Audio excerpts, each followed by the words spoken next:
Le Parti démocratique de Côte d'Ivoire, PDCI, plus que jamais, dispose de toutes les cartes entre ses mains pour revenir au pouvoir. En 2025, le président Henri Konan Bédié, en grand visionnaire politique et solide stratège, a doté le PDCI d'une structuration qui lui donne une armature conquérante.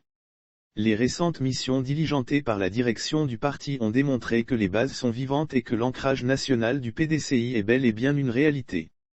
40 ans de gouvernance du PDCI dans le paysage politique actuel où toutes les grandes formations politiques ont déjà eu à gouverner, les Ivoiriens veulent voir de nouveaux profils de dirigeants et gestionnaires émerger pour les conduire et les gouverner.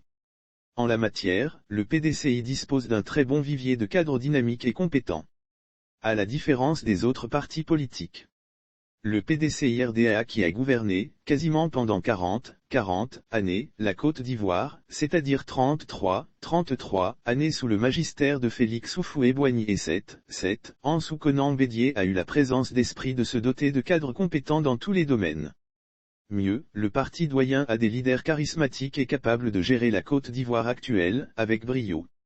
Lire aussi Côte d'Ivoire, un jeune cadre du PDCI-RDA s'oppose à la candidature de Bédié en 2025, c'est une injure aujourd'hui, le PDCI-RDA peut miser sur des femmes et des hommes éclairés, bien instruits, bien formés et probes pour conduire, au quotidien la gestion des affaires de l'État. Ce sont plusieurs ministres, des directeurs généraux et directeurs centraux en puissance dont regorge le parti et qui feront leurs preuves, une fois le parti revient aux affaires. Au niveau des présidentiables, sans citer de nom, le parti dispose d'une dizaine de très hauts cadres qui ont fait leurs preuves, tant en Côte d'Ivoire qu'à l'étranger, dans de très grandes institutions mondiales. Ils connaissent les enjeux de l'heure et de demain pour la Côte d'Ivoire. En plus de maîtriser les arcanes diplomatiques, financières et économiques. Il n'est de richesse que d'hommes sans jeter le discrédit sur les autres partis politiques, l'on se rend compte qu'en dehors de leurs leaders, du reste vieillissant, il n'y a pas de femmes et d'hommes forts qui émergent et qui inspirent confiance pour prendre les rênes de la Côte d'Ivoire. Un leader qui affirmait, récemment, disposer d'une demi-douzaine de cadres, à même de lui succéder, a dû, très vite déchanter. À présent, il lorgne du côté du PDCI pour espérer avoir les cadres compétents et brillants du parti doyen, à ses côtés. Comme le dit si bien l'adage, il n'est de richesse que d'hommes, le PDCI peut s'enorgueillir d'être riche.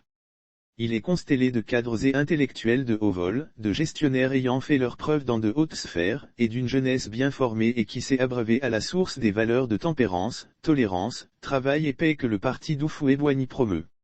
Le tout soutenu par une base militante majoritaire et forte.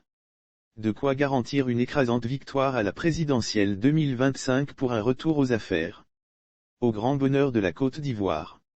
Mais avant, le PDCI doit renforcer sa cohésion après les dernières restructurations.